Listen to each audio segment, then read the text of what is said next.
عظيم.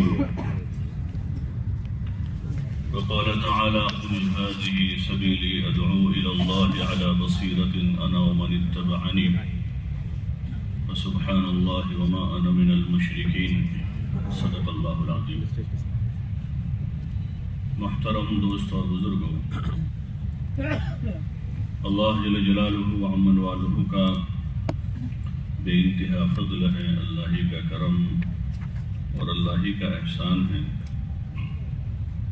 اس نے ہمیں کلمہ لا الہ الا اللہ محمد رسول اللہ پڑھنے کی توفیق عطا فرمائی ہے۔ یہ ایمان کا کلمہ ہے اور سب سے قیمتی کلمہ ہے۔ اللہ سب سے بڑا ہے اور اللہ کا نام سب سے بڑا ہے۔ اللہ اکبر، اللہ اکبر، اللہ ہی سب سے بڑا ہے۔ اسی نے ہم کو اس کی توفیق دے دی کہ ہم اپنی زبان سے اس کی بڑائی کا اقرار کرتے ہیں، اسی کے آگے سر جھکاتے ہیں، اللہ ہی پر ایمان رکھتے ہیں اور اسی کی عبادت کرتے ہیں۔ یہ اللہ ہی کی توفیق ہے کہ اس نے ہمیں شرک سے، کفر سے، نفاق سے بچا کر ایمان کی عظیم الشان نعمت عطا فرمائی۔ دنیا کی جو چیزیں ہیں اور اسباب ہیں اس کی قیمت کا لوگوں کو پتہ ہے۔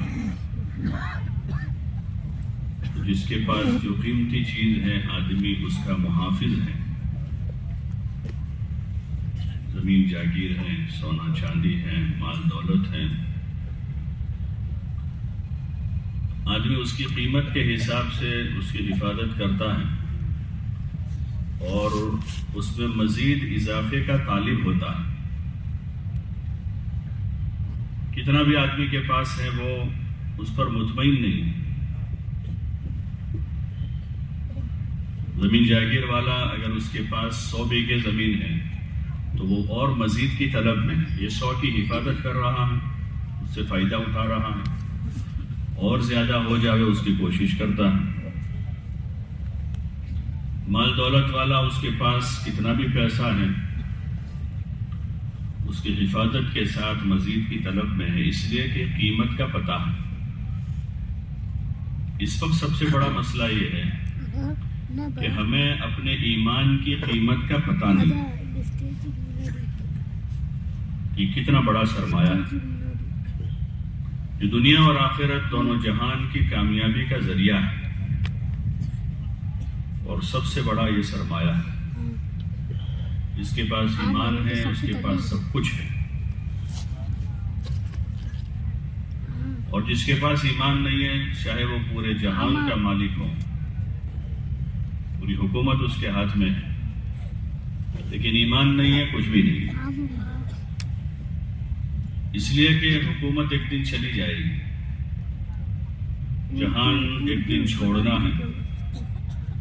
آدمی کے پاس مال دولت ہے تو یا تو وہ جدا ہو جائے گا اس مال سے، دولت سے، یا وہ مال و دولت اس کے جیتے جی اس کے ہاتھ سے نکل کر کسی اور کے قبضے میں چلے جائے گا۔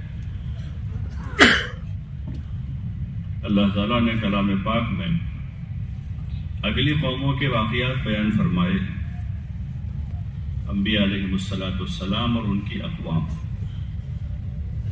دونوں کے ظاہری حال بیان کیے ہیں کہ کیا حالات تھے ان کے، اور پھر ان کے واقعات کی ابتدا بھی بیان کی اور ان کے انتہا بھی بیان کی۔ ابتدا میں کہا کہ ملک ہے، بادشاہت ہیں، مال ہیں، زمین جاگیر ہے۔ دوسری طرف انبیاء علیہ السلام ہیں تو ان کے پاس کچھ نہیں ہے، ساز و سامان نہیں ہے ان کے پاس افراد کی طاقت نہیں ہے، کمزور ہیں، نہتے ہیں۔ اسباب کی قلت ہے ان کے پاس، لیکن نتیجتاً اور انجام کے اعتبار سے انبیاء علیہ السلام اپنے ایمان کی وجہ سے اور اپنے نیک اعمال کی وجہ سے کامیاب ہو گئے۔ یہ جو قصص ہیں کلام پاک میں، وہ صرف قصے کہانیاں نہیں ہیں، جیسے نصابی کتابوں میں کہانیاں گھڑی جاتی ہیں، لکھی جاتی ہیں بچوں کو سمجھانے کے واسطے، اور ہمارے یہاں تو اس کا پہلے سے رواج رہا ہمارے ملک میں، قصے کہانیاں۔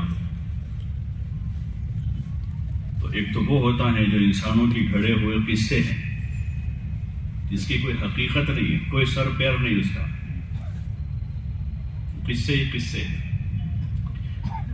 کلام پاک کے جو واقعات ہیں وہ من گھڑت قصے نہیں ہیں، کہانیاں نہیں ہیں وہ، بلکہ وہ حقیقی واقعات ہیں جس کو اللہ تعالیٰ نے بیان کیے اور اس میں انجام بتایا ہے۔ ابتدا میں بادشاہوں کا اور قوموں کا عروج بتایا کہ ان کے پاس بادشاہت ہے، اور ان کی بادشاہت کے ساتھ ان کے پاس یہ طاقت ہے اور ان کا یہ عروج ہے، اور سامنے جو بھی اس زمانے کے نبی رہے ہیں تو ان کے حالات کو بیان کیا ہے کہ ان کے پاس کچھ نہیں ہے، کمزور ہیں، ظاہری مادی وسائل ان کے پاس نہیں ہیں، لیکن ایمان و عمل کی طاقت کی بنیاد پر وہ کیسے کامیاب ہو گئے، اور ایمان و عمل کی طاقت نہ ہونے کی وجہ سے یہ کیسے ناکام ہو گئے۔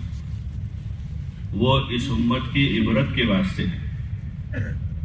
یہ امت جو ہے حالات سے متاثر نہ ہو، دنیا حالات کا گھر ہے۔ دنیا میں دیکھیں کہ کہیں بھی سیدھی زمین نہیں ہے، یکساں، کہیں اتار ہیں، کہیں چڑھاؤ ہیں، کہیں پہاڑ ہیں، کہیں ریگستان ہے۔ ایسے پوری حیات جو ہے دنیاوی زندگی، اس میں اتار چڑھاؤ ہے، لیکن کامیابی ناکامی کا تعلق اس اتار چڑھاؤ سے نہیں ہے۔ کامیابی اور ناکامی کا تعلق ایمان و عمل سے۔ ان الذین آمنوا وعملوا الصالحات، جگہ جگہ کلام پاک میں جملہ ملے گا۔ دنیاوی امور کی کامیابی کے واسطے بھی اور اخروی کامیابی کے واسطے بھی یہ دو بنیادی شرطیں ہیں، ایمان اور اچھا عمل۔ من عمل صالحا من ذکر او انثى وهو مؤمن فَلَنُحْيِيَنَّهُ حَيَاةً طَيِّبَةً، کہ جو بھی مرد و عورت اچھے عمل کریں ایمان کے ساتھ، تو اللہ تعالیٰ کا وعدہ ہے کہ ہم ان کو خوشگوار زندگی عطا فرمائیں گے۔ خوشگوار زندگی چیزوں سے نہیں ہوتی، اگر چیزوں سے ہوتی تو آج دنیا میں چیزیں اور اسباب بہت زیادہ ہیں، لیکن زندگی کی خوشگواری اور ناگواری کا تعلق دنیا کے اسباب سے، وسائل سے، چیزوں کے ساتھ وابستہ نہیں۔ ان چیزوں کی بڑی فراوانی، بڑی جد و جہد کر کے لوگوں نے چیزوں کو بنایا ہے، اسباب اور وسائل کو بسائے، لیکن باوجود ان تمام چیزوں کے بھی زندگی میں خوشگواری نہیں ہے۔ عمومی حال تو وہی نہیں، کیونکہ اس کے ساتھ کوئی تعلق ہی نہیں۔ جیسے پیاس بجھانے کی جو قوت ہے وہ اللہ تعالیٰ نے پانی میں رکھی، پانی میں جو سادہ ہے، سستا ہے، بلکہ فری ہے، وہ طاقت اسی میں ہے۔ ایک آدمی بڑی محنت سے شہد حاصل کرتا ہے اور اس کے ذریعے سے وہ پیاس بجھانے کی کوشش کرے تو اس کی پیاس بجھ جائے گی، ارے میں بجھے گی، چاہے وہ کتنا مہنگا، کتنی وافر مقدار میں ہو، اس کے منافع اپنی جگہ پر، لیکن پیاس بجھانے کی جو صلاحیت ہے وہ پانی میں۔ ایسے ہی زندگی کی خوشگواری کا جو تعلق ہے وہ ایمان و عمل کے ساتھ، وہ وسائل کے ساتھ نہیں ہے۔ وسائل کے منافع اپنی جگہ پر ہیں، جو اسباب ہے دنیا کے اس میں بھی اللہ تعالیٰ نے منفعت رکھی ہے، اپنی اپنی جگہ پر وہ وسائل فائدہ پہنچاتے ہیں۔ زمین والے کی زمین فائدہ دے رہی ہے، دکان والے کی دکان اس کو اللہ کے حکم سے نفع پہنچا رہی ہے۔ ایسے جتنے وسائل ہیں دنیا کے، اور وہ وسائل اللہ تعالیٰ نے انسانوں کے لیے بنائے۔ ان الدنیا خلقت لکم، یہ دنیا کو تمہارے لیے بنایا ہے۔ لیکن خوشگوار زندگی کا تعلق وہ ایمان و عمل کے ساتھ ہے۔ جتنا ایمان زندگی میں ہوگا اور جتنا عمل اچھا ہوگا، ایمان اور اس کے ساتھ عمل صالح، اچھا عمل، تو اتنی ہی زندگی خوشگوار ہوتی جائے گی، وہ اپنے آپ ہو جائے گی۔ جیسے زمین کو پانی ملتا جاتا ہے تو پودا اپنے آپ بڑا ہوتا جاتا ہے، اور ایک دن آتا ہے وہ درخت بن جاتا ہے، پھر وہ پھل دینا شروع کرتا ہے۔ اور اگر اس پودے کو پانی نہیں مل رہا ہے تو وہ سوکھنا شروع ہو جائے گا اور وہ اپنا وجود مٹا دے گا کہ اس کو پانی نہیں ملا ہے۔ ایسے جتنا ایمان بنتا جائے گا، زندگی خوشگواری کی طرف آگے بڑھتی جائے گی اور حالات سازگار ہوتے جائیں گے، چاہے وہ انفرادی احوال ہو یا اجتماعی احوال ہو۔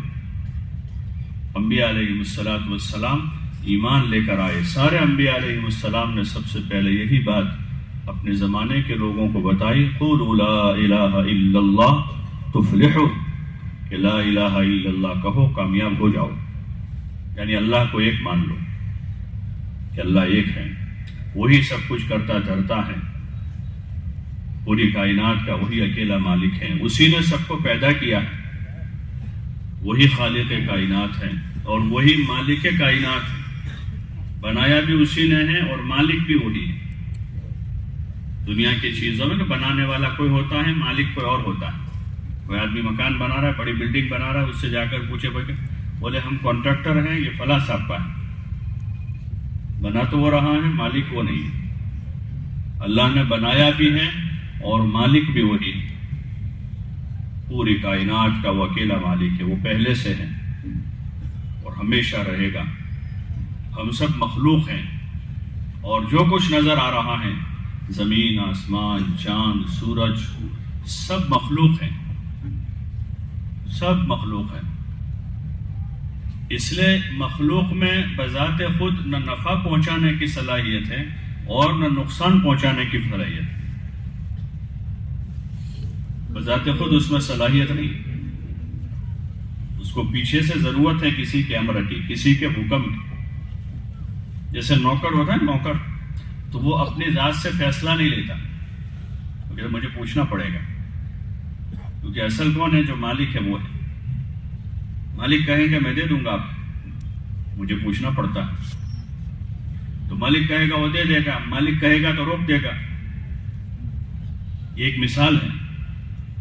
ایسے جتنی مخلوق ہیں وہ سب پابند ہیں، اللہ کے امر کی پابند ہیں۔ جب اس کا حکم ہوتا ہے تو زمین نفع پہنچاتی ہے، آسمان سے بارشیں برستی ہے، اور ہر چیز جو ہے وہ انسانوں کے حق میں ہو جاتی ہے، موافق ہو جاتی ہے۔ اور جب اس کا امر بدل جاتا ہے، حکم بدلتا ہے اللہ کی طرف سے، تو پھر وہی زمین جو نفع پہنچا رہی تھی 100 سال سے، وہی زمین جو ہے پوری بستی کو اپنے اندر نگل لیتی۔ حکم بدل گیا کہ 100 سال سے ان کے آباء و اجداد کو اس زمین نے اپنے اندر سے غلہ نکال کے دیا، گیہوں دیے، چاول دیے اور قسم قسم کے پھل دیے، سبزیاں دی۔ اللہ کا حکم اس زمین کو وہی تھا، اور ایک دن آتا ہے کہ زمین کو حکم بدل گیا ہے تو وہی زمین جو ہے پوری بستی کو نگل لیتی ہے۔ زلزلہ آ گیا، حکم بدل گیا۔ وہ زمین اللہ کے امر کی پابند ہے، آسمان اللہ کے امر کا پابند ہے۔ جس آسمان سے بارشیں برستی تھی، زمینوں سے غلے نکلتے تھے، موسم سازگار ہو جاتا تھا، گرمیاں جا کر موسم اچھا ہو جاتا تھا، ندیاں بہہ جاتی تھی اور پانی کا ذخیرہ ہو جاتا تھا، جس آسمان کے پانی سے، بارش سے اب اسی آسمان کو حکم بدل گیا کہ وہاں سے اب ایسی موسلادھار بارش ہوئی کہ وہ طوفان کی شکل اختیار کر گئی اور سیلاب ہو گیا۔ نوح علیہ السلام کے زمانے میں عالمی سطح کا سیلاب آیا، اوپر سے بھی پانی، نیچے سے بھی پانی۔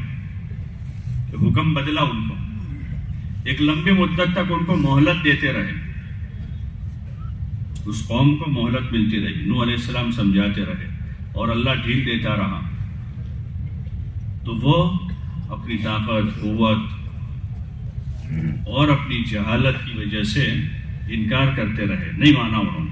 ان کو دن میں سمجھایا، رات میں سمجھایا، ایک حقیقت سمجھائی ان کو، ایک سچی بات ان کو بتائی کہ اللہ ایک ہے، وہی سب کچھ کرتا دھرتا ہے، وہی عبادت کے لائق ہے، یہ بات ان کو بتائی نوح علیہ السلام، لیکن ان کو سمجھ میں نہیں آئی، اپنی جہالت کی وجہ سے، اپنی ضد کی وجہ سے، اپنی ہٹ درمی کی وجہ سے سمجھ کر بھی نہیں سمجھ پائے وہ۔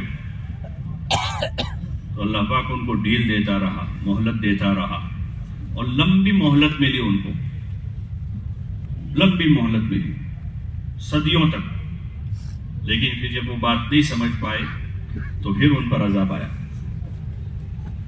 اور ایسا عذاب آیا کہ سب ختم ہو گئے، کیونکہ مالک اللہ،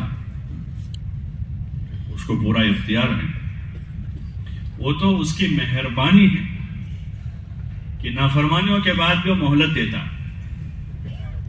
وہ مہربانی ہے۔ جیسے والدین مہربان ہوتے ہیں بچوں پر، تو بچوں کی نافرمانیوں کی بعد بھی ان کو مہلت دیتے ہیں، وہ سمجھاتے ہیں، ڈھیل دیتے ہیں، یہ مہربانی ہے ان کی وہ۔ لیکن اب وہ اس سمجھانے کے بعد بھی نہ مانے تو پھر وہ تنبیہ کرتے ہیں، ان کو سزا دیتے ہیں کہ نہیں مان رہے ہیں۔ ایسے اللہ تعالیٰ اپنے بندوں کو ڈھیل دیتا ہے کہ یہ رجوع کریں اور ایمان قبول کریں، اللہ کی طرف متوجہ ہو جائیں، ایک اللہ کا نام لیں، اسی کا کلمہ پڑھیں، اسی کی بڑائی بیان کریں، اسی کی عظمت کو بولیں۔ دنیا میں حکومتیں یہی چاہتی ہیں اپنی رعایا سے، حالانکہ یہ حکومت تو عارضی وقتی ہوتی، اور رعایا نے جن کو حاکم بنا کر بھیجا ہے تو وہ حکومتیں چاہتی ہیں کہ ہماری رعایا ہماری تعریف کرے، ہماری تعریف کرے وہ، اور اگر وہ اس کے خلاف کرے تو وہ حکومت دشمن بن جاتی ہے، حالانکہ ان کو کوئی حق نہیں ایسا کرنے کا، کیونکہ ان کا کچھ بھی نہیں ہے، یہاں تو اللہ کا سب کچھ ہے اور ہم بھی اسی کے بنائے ہوئے ہیں۔ تو اسی اللہ نے حکم دیا اپنے بندوں کو کہ وہ اللہ کی بڑائی بیان کریں، اللہ کی تعریف کریں اور اسی کی عبادت کریں، اور اپنی حاجتیں، ضرورتیں اللہ کے سامنے رکھیں، جو کچھ حاجت ہیں، ضرورت ہیں، تقاضا ہیں، اللہ کے سامنے رکھیں۔ ادعونی، اللہ تعالیٰ کا ارشاد ہے کہ تم مجھے پکارو، تم مجھ سے مانگو، استجب لکم، میں تمہاری مانگیں پوری کروں گا، یہ اس کا وعدہ ہے۔ لیکن مانگیں پوری کرنے کے اسباب اس سے بنائے، اس کے لیے اعمال دیے، لیکن اعمال کے بعد وہ اپنے بندوں کی حاجتوں کو، ضرورتوں کو آسانی سے، عافیت سے پوری کرے گا، دنیا میں راحت دے گا، عافیت دے گا، عزت دے گا، برکت دے گا، خوشگوار زندگی عطا فرمائے گا۔ اس کے اللہ پاک نے اس کے لیے اعمال اتارے ہیں آسمانوں سے، کہ ان اعمال کے پابند بن کر جو بھی رہیں گے ان کو اللہ تعالیٰ دنیا میں وہ خوشگوار زندگی عطا فرما دے گا، دنیا ان کی اچھی کر دے گا، جیسے صحابہ کی دنیا کو خوشگوار بنا دیا۔ بڑھا دینے کا وعدہ نہیں کہ بڑھا دے گا، خوشگوار بنا دے گا، کسی کو فقر میں خوشگواری دے دے گا، کسی کو غنا میں دے گا، کسی کو صحت میں خوشگواری دے تو کسی کو مرض میں کامیاب کر دے گا، یہ اس کا وعدہ ہے۔ اور ایسے مختلف احوال سے انبیاء علیہ السلام کو گزارا، مختلف انبیاء علیہ السلام کی مختلف حالتیں رہی، اور ان حالات میں اللہ نے ان کو کامیاب کر دیا۔ حضرت نوح علیہ السلام کے یہ احوال رہے کہ قوم نے سن کر نہیں دیا، مان کر نہیں دیا، سال ہر سال صدیاں گزر گئی، تقریباً 950 سال، معمولی مدت نہیں ہے، 950 سال تک محنت کرتے رہے اور سمجھاتے رہے ان کو، دن میں سمجھایا، رات میں سمجھایا، ان کو خفیہ اور انفرادی طور پر سمجھایا، اجتماعی طور پر اور جہرن سمجھایا، لیکن چند ہی لوگ ایمان لائے، وہ اپنی ذمہ داری پوری کر کے گئے، کامیاب ہو گئے۔ حضرت سلیمان علیہ السلام کو بادشاہت کے ساتھ نبوت دی، وہ اس میں اپنی ذمہ داری پوری کر کے گئے، کامیاب ہو گئے۔ حضور علیہ السلام نے فقر کے ساتھ نبوت لی، آپ کو اختیار دیا گیا تو آپ نے فقر کے ساتھ نبوت کو اختیار کیا اور آپ اس حال میں کامیاب ہو کر دنیا سے گئے۔ جو اصل بنیادی چیز ہے وہ ایمان و عمل ہے، اور انبیاء علیہ السلام نے بھی لوگوں کو اسی کی طرف بلایا کہ ایمان لاوے اور اپنا عمل بناوے۔ جتنا ایمان بنے گا اس کے بقدر خوشگواری آئے گی۔ خوشگواری مال کے بقدر نہیں، اسباب کے بقدر نہیں، خوشگواری کا تعلق جو ہے وہ ایمان کے ساتھ سب سے بڑا سبب ہے۔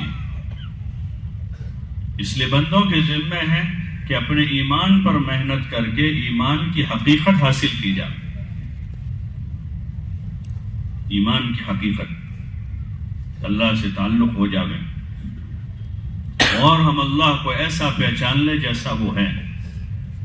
آمنت باللہ کما ہوا، ہم اللہ پر ایمان لائے جیسا وہ ہے، اپنی شان کے ساتھ، اپنی قدرت کے ساتھ، اپنی طاقت کے ساتھ، اپنی قوت کے ساتھ، اپنی بادشاہت کے ساتھ، اپنے رحم و کرم کے ساتھ، اپنے فضل کے ساتھ، اس کی صفتیں وہ اپنی ان صفتوں کے ساتھ، اپنی اس شان کے ساتھ ہیں۔ اس اللہ کو ویسا ہی پہچاننا ہے۔ ہاں، اس کا مطالبہ ہے۔ کلام پاک میں اللہ تعالیٰ نے اپنی ان مختلف صفتوں کو بیان کیا ہے کہ وہ رحمان ہے، وہ رحیم ہے، وہ رب العالمین ہے، وہ قیامت کے دن کا مالک ہے۔ یہ صفتوں کے ساتھ اس نے اپنی ذات کو ظاہر کیا اور بندوں کے ذمہ کیا کہ اللہ کو اپنے رب کو پہچانے اس کی صفتوں کے ساتھ۔ ہاں، تو پھر آدمی زندگی کے کسی موڑ پر پریشان نہیں ہوگا، کسی حال میں بھی۔ حالات ناموافق ہو گئے تو بھی اندر یقین ہے کہ اللہ بہت بڑا ہے۔ موسیٰ علیہ السلام جب جا رہے تھے، پیچھے فرعون کا لشکر ہے اور آگے دریا ہے، تو اب ان کے ساتھ جو لوگ تھے بنی اسرائیل وہ ایک دم گھبرا گئے، سب گھبرا گئے، کہنے لگے انا لمدرکون، کہ اب پکڑے گئے، اب پکڑے جائیں گے، کہ جس ڈر سے، جس خطرے سے بھاگ رہے تھے وہ خطرہ تو پیچھے اور اگلا خطرہ آگے آ گیا، اب کہاں جائیں گے؟ انا لمدرکون۔ تو موسیٰ علیہ السلام فرما رہے ان معی ربی سیہدین، کہ میرا اللہ میرے ساتھ ہے، وہ راستہ نکالے گا۔ اللہ میرے ساتھ ہے، ان معی ربی سیہدین، کہ میرے ساتھ میرا رب ہے۔ وہ جان رہے ہیں، نبی ہیں، جلیل القدر انبیاء میں سے، کہ اللہ کی مدد بہت بڑی ہے اور وہ ظاہر کے خلاف مدد کرنے والا ہے، تو وہ مطمئن تھے۔ ان معی ربی، اس وقت تک اللہ کی طرف سے کوئی اعلان نہیں تھا کہ مدد کیا ہو۔ ظاہر میں تو دریا ہے جو بہہ رہا ہے برابر، اور پیچھے لشکر ہے، اور موسیٰ علیہ السلام اپنے اللہ پر یقین کیے ہوئے ہیں کہ اللہ میری مدد کرے گا، وہ راستہ نکالے گا۔ تو اللہ کی مدد ہوئی، اور ظاہر کے خلاف ہوئی۔ ہم اسباب کی دنیا میں چونکہ، اور یہ زمانہ جو ہے حساب کتاب کا ہے، ریسرچ کا زمانہ ہے کہ ہر چیز کو ثابت کیا جاتا ہے، ہر چیز کو ثابت کیا جاتا ہے۔ تو دنیا کی چیزوں کو تو ہم کر سکتے اس طرح سے، لیکن اللہ کے جو امور ہے، اس کی قدرت ہے، اس کو ہم کیسے ثابت کریں؟ اس کا تعلق یقین سے، اس کا تعلق حساب سے نہیں، اس کا تعلق یقین، جو یقین والے ہوں گے وہی اس کے مستحق ہو سکیں گے۔ دنیا کی چیزوں میں تو جو حساب والے ہیں اور ریسرچ کا علم والے ہیں ان کو لوگ موقع دیں گے خدمت کا، کام کرنے کا، جاب کا، لیکن اللہ کے ساتھ کا جو معاملہ ہے اس میں یقین والوں کے ساتھ مدد ہے۔ حساب والوں کا تو حساب فیل ہو جائے گا، ریسرچ والوں کی ریسرچ بدل جائے گی، جواب دے جائے گی۔ وہاں یقین کے ساتھ معاملہ ہے، کیونکہ وہ قدرت کا مالک ہے۔ ہاں، وہ کیسے کرے گا؟ اپنی قدرت سے کرے گا۔ وہ بڑی قدرت والا ہے جس نے یہ قدرت کا ظہور ہوا یہاں۔ موسیٰ علیہ السلام نے اللہ پر یقین کیا، اللہ کے وعدے پر یقین کیا، قدرت کا ظہور ہوا کہ وہاں ان کے لیے راستے بن گئے دریا میں۔ کوئی مزدور نہیں لگائے پل بنانے کے لیے، کوئی فرشتے نہیں اتارے جنہوں نے انتظام کیا، اللہ نے دریا میں براہ راست ان کے لیے راستے بنا دیے اور ان کو وہاں نجات دے دیے۔ اللہ نے کیا، اپنی قدرت سے کیا، کیونکہ وہ قدرت کا مالک ہے۔ جب ایسے قدرت والے اللہ پر ایمان لائے ہیں تو پھر گھبرانے کی ضرورت نہیں ہے، پھر ڈرنے کی ضرورت نہیں ہے، نہ فقر سے ڈرنے کی ضرورت ہے اور نہ کسی اور چیز سے گھبرانے کی ضرورت ہے۔ اللہ تعالیٰ اپنے ایمان والے بندوں کو آزماتا ہے۔ وہ اللہ ہی نے فرمایا ہے، کلام پاک میں اللہ فرما رہا ہے کہ ہم آزمائیں گے۔ وَلَنَبْلُوَنَّكُمْ بِشَيْءٍ مِّنَ الْخَوْفِ وَالْجُوعِ وَنَقْصٍ مِّنَ الْأَمْوَالِ وَالْأَنفُسِ وَالثَّمَرَاتِ، کہ ہم اپنے ایمان والوں کو آزماتے ہی رہیں گے۔ وَلَنَبْلُوَنَّكُمْ، کہ ہم تم کو آزماتے ہی رہیں گے۔ ایک مرتبہ کی آزمائش کے بعد کام پورا نہیں ہو جائے۔ جیسے ایک لڑکا ڈاکٹر بنتا ہے تو وہ کے جی سے اپنی شروعات کرتا ہے، کے جی سے، تو کے جی کا سال ختم ہوتا ہے تو ایگزام آتی ہے۔ پہلے میں جاتا ہے، سال ختم ہوا، بلکہ سال میں 3 مرتبہ ایگزام ہوتی ہے، اور بعض جگہ تو ہر مہینے کے ٹیسٹ آتے ہیں کہ ہر مہینے ٹیسٹ آیا تاکہ آگے بڑھے وہ، ہر مہینے ٹیسٹ تاکہ محنت کرے برابر اور آگے بڑھے اور آگے بڑھے اور آگے بڑھے۔ ہوتے ہوتے وہ 10ویں تک پہنچ گئے تو اب ایگزام ختم ہو جائے گی۔ بولو نے بھائی نہیں کہ وہ تو ٹیسٹ چالو رہیں گے اس کے، تاکہ وہ اپنی محنت بڑھا دیں، اپنی محنت بڑھائے۔ تو ایسے اس کی ایگزام چلتی رہتی ہے، چلتی رہتی ہے، چلتی رہتی ہے، اور وہ سب کو سمجھ میں آتا ہے۔ اس لیے جتنے اس قسم کے اسباب ہیں اس پر لوگ اپنی جان مال خوب لگاتے ہیں۔ اس وقت آپ دیکھیں کہ ایجوکیشن پر کتنا پیسہ لگ رہا ہے، کتنی جانیں کھپ رہی ہے۔ بعض بچے مر جاتے ہیں، محنت کرتے کرتے کرتے دبلے ہو گئے، محنت کرتے رات بھر جاگتے ہوئے بیمار ہو گئے۔ ماں باپ کو رحم آتا ہے کہ بیٹا کچھ 2 گھنٹے سو جاؤ۔ ان کو جس چیز کو انہوں نے مقصد بنایا ہے، اس مقصد کی کامیابی پر، کہ اس مقصد میں وہ کامیاب ہو جاوے، اس کے لیے وہ اپنی جان کھپا دیتے ہیں۔ ماں باپ کو ان پر رحم آ رہا ہے، ان کو سمجھا رہے ہیں، ڈاکٹر کے پاس لے جا رہے ہیں، ذرا اس کو سمجھاؤ۔ 15 گھنٹے پڑھتا ہے، سوتا نہیں، کھاتا نہیں، کھیلتا نہیں، اس کو سمجھاؤ۔ ایسے جنہوں نے دنیا کے حصول کو اپنا مقصد بنایا، رات دن صبح شام لگے ہیں وہ، کہ انہوں نے اس کو اپنا مقصد بنا لیا ہے۔ ایسے ہی جن لوگوں نے اللہ کو اپنا مقصود بنایا ہے، آخرت کو جنہوں نے اپنا مقصود بنایا، وہ انبیاء علیہ السلام ہیں، اور وہ انبیاء کے ماننے والے ہیں، صحابہ ہیں، اور ہر زمانے میں ایسے ایمان والے بندے رہے جنہوں نے آخرت کو اپنا مقصود بنایا، اللہ کی معرفت کو اپنا مقصود بنایا۔ تو پھر اس راستے میں انہوں نے مشقت اٹھائی اور وہ مشقت اٹھانے میں کامیاب ہو گئے، وہ اپنی مراد کو پا گئے، ان کو اللہ مل گیا، اللہ کا تعلق مل گیا، مقصد حیات ان کو حاصل ہو گیا۔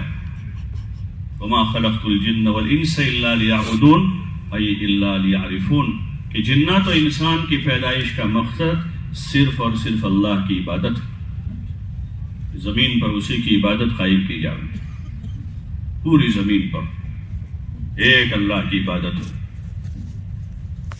اسی کی طرف متوجہ ہوا جاوے، اسی سے مانگا جاوے۔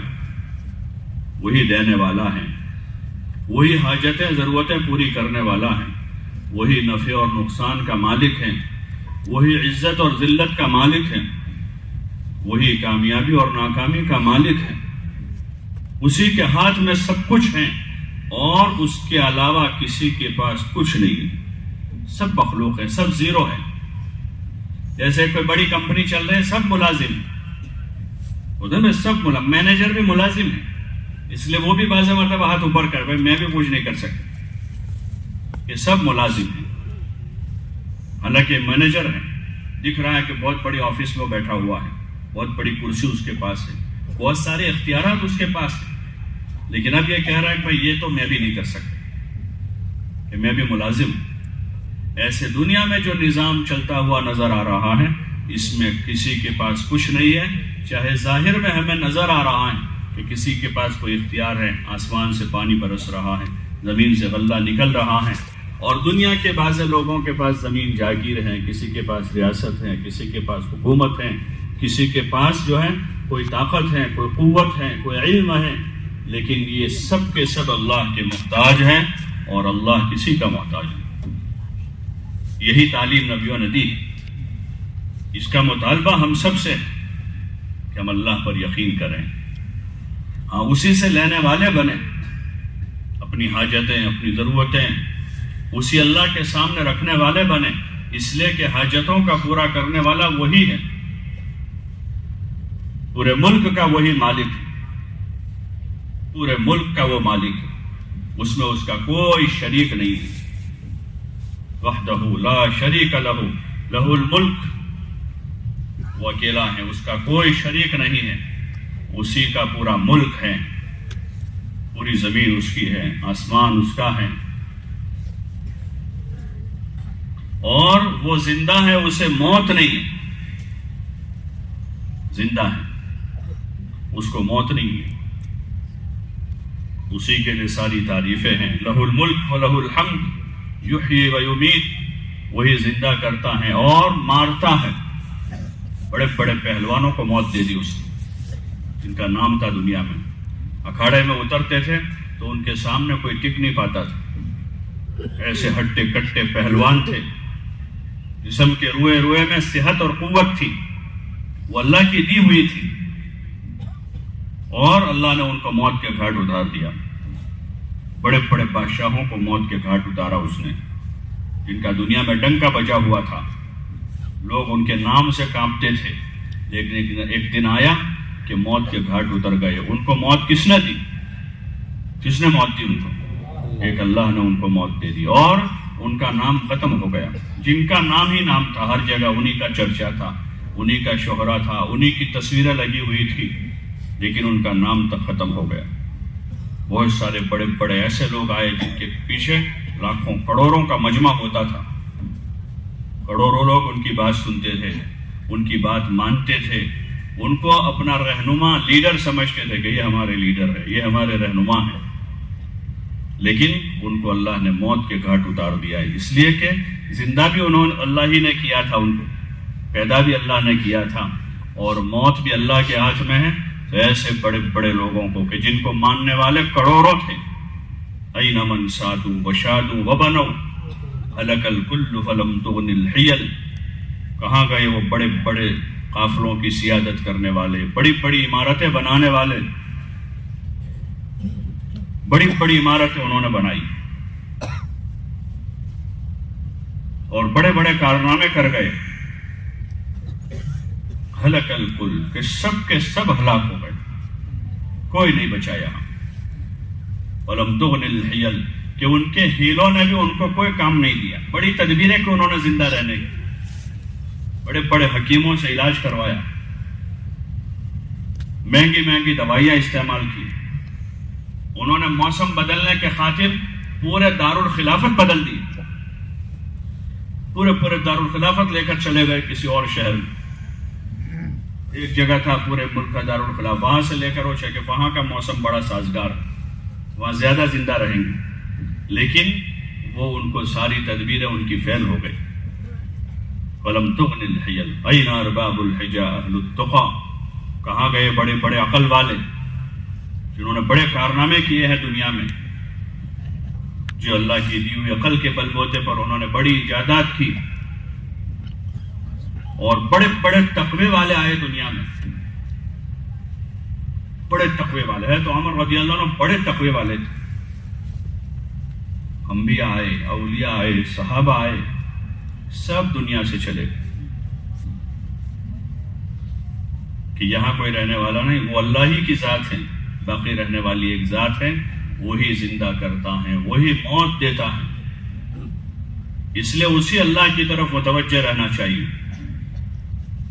اپنے مال کی طرف، اپنے ہنر کی طرف، اپنی طاقت کی طرف، یا کسی کے مال کی طرف، کسی کے ہنر کی طرف، کسی کی طاقت کی طرف توجہ نہ ہو، بلکہ ایک اللہ کی طرف توجہ ہو، اس کی قدرت کی طرف توجہ ہو، اس کی مدد کی طرف توجہ ہو، کہ وہ بہت بڑی مدد والا ہے، اس کی مدد بہت بڑی ہے۔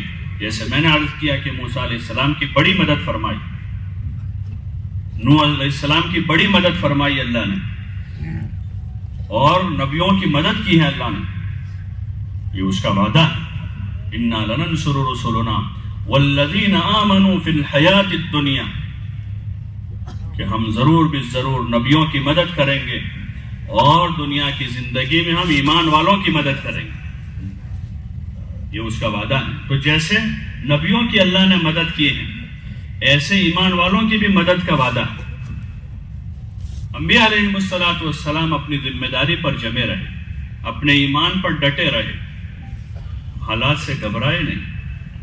قوم نے مخالفت کی ان کی، ہاں کہ قوم میں کفر ہے، شرک ہے، وہی بنیاد تھی اصل مخالفت کی، کہ ان کے دلوں میں کفر گھر کر گیا تھا، شرک گھر کر گیا تھا، اللہ کے غیر کی طرف ان کی توجہ تھی، وہ اس کو کرتا دھرتا سمجھتے تھے۔ یہی سب سے بڑی وجہ تھی نبیوں کے ساتھ دشمنی کرنے کی قوموں کی، کہ انبیاء علیہ السلام انہیں توحید کی دعوت دیتے تھے کہ اللہ ایک، وہی سب کچھ کرتا دھرتا ہے، وہی کھلانے پلانے والا ہے، وہی مارنے جلانے والا ہے، وہی عزت و ذلت کا مالک ہے۔